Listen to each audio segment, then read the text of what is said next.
Bangladesh press club Rangpur বিভাগীয় সভাপতি এবং লালমনিরহাট জেলা সভাপতি এসআর শরীফ ইসলাম রতন। বিসমিল্লাহির রহমানির রহিম। আজকে বাংলাদেশ বুলেটিনের নবম প্রতিষ্ঠাবার্ষিকী উপলক্ষে যারা আমন্ত্রিত অতিথি আছেন, আমাদের লালমেট জেলার প্রিয় অভিভাবক, আলোকিত লালমেটের উপকার অধ্যক্ষ আসিফ দুলু মহোদয়, এমডি মহোদয়ের পরেই কাজের স্থান, সেই দুইজন আমাদের মাঝে আছেন যারা তার পরিবর্তিতে এই জেলাটাকে নিয়ন্ত্রণ করেন। তিনি একজন হচ্ছেন লালমেট জেলার সুযোগ্য জেলা প্রশাসক মোহাম্মদ রশিদুল হক প্রধান, এবং তারপরে আছেন জেলা পরিষদ প্রশাসক জনাব এ কে মমিনুল হক।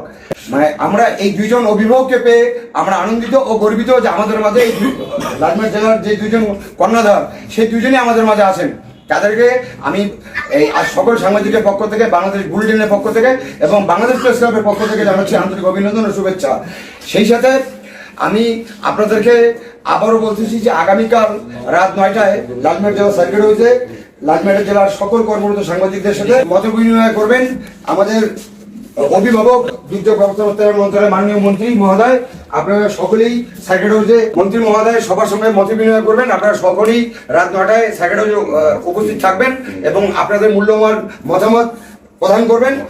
সেই সঙ্গে আমি যে দুজন কর্ণধার আছেন এবং মাননীয় পুলিশ সুপারের পরিবর্তে অতিরিক্ত পুলিশ সুপার এ সার্কেল জনাব ফজলুল হক মহোদয় আসেন, তা আমি এই তিনজনের উদ্দেশ্যে বলতেছি যে সাংবাদিকরা আমরা যেন কোনো লাঞ্ছনার শিকার না হই, কোনো বৈষম্যের শিকার না হই আপনাদের কাছ থেকে। এটা আপনাদের কাছে আমাদের প্রত্যাশা থাকবে। এক, সেটা হলো যে যেহেতু এখানে পুলিশ, আমাদের সাংবাদিকের কাজটা হচ্ছে পুলিশ বনাম সাংবাদিক, জেলা প্রশাসন জেলা পরিষদ এইটা পরে সাবজেক্ট, কিন্তু আমাদের কাজটা হচ্ছে পুলিশের সঙ্গে ম্যাক্সিমাম কাজ। আমরা কোথাও গেলে সেখানে কোনো গ্যাঞ্জাম হলে পুলিশ আগে সেখানে যায়, পুলিশ গেলে আমরা সাংবাদিকরা যাই। তা আমরা মনে করব যে সাংবাদিকের বিরুদ্ধে যদি কেউ কোনো মামলা মোকদ্দমা দেয়, সেইটা আপনাদের কাছে অনুরোধ থাকলো সেটা আগে জাস্টিফাই করবেন। যদি সে প্রকৃত অপরাধী হয় আমাদের কোনো অবজেকশন থাকবে না, আপনাদেরকে গ্রেপ্তার করতে পারেন।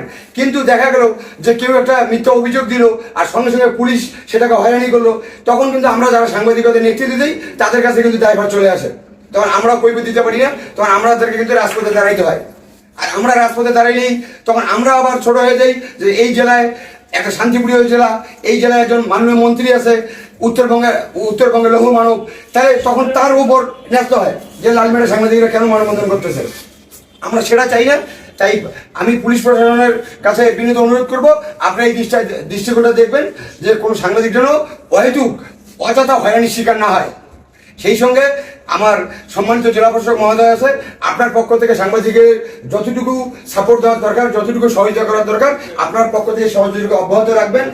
তারপর জেলা পরিষদ প্রশাসক মহোদয় আছেন, আমার অভিভাবক, রাজনৈতিক অভিভাবক, তার কাছে আমার বিনীত অনুরোধ যে লালমেট জেলা সাংবাদিকদের প্রতি আপনার একটা সুদৃষ্টি দীর্ঘদিন থেকে আছে।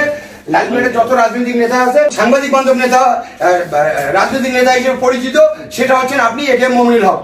এইটা লালমেটের আপনার মুখের সামনে বলতেছি না, আপনার অগোচরেই আলোচনাটা হয় যে লালমেট একমাত্র সাংবাদিক বান্ধব যে ব্যক্তি তিনি হচ্ছেন এ কে মমিনুল হক।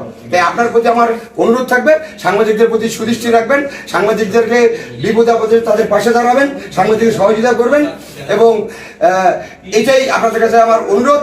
পরিশেষে বাংলাদেশ বুলেটিনের নবম বর্ষপূর্তি সফল হোক, সার্থক হোক এবং নবম বাংলাদেশ বুলেটিনের উত্তরোত্তর সফলতা কামনা করছি। সেই সাথে এই পত্রিকার প্রতিনিধি রকিবুল ইসলাম রুবেল আমার, এবং আনন্দ টিভির সে লালমেট প্রতিনিধি, এবং উইথ বাংলাদেশ প্রেস ক্লাব আমার সেই কমিটির সে সাংগঠনিক সম্পাদক, তার উত্তরোত্তর সফলতা কামনা করে আমি আমার বক্তব্য শেষ করছি। সবাইকে আসসালামু আলাইকুম।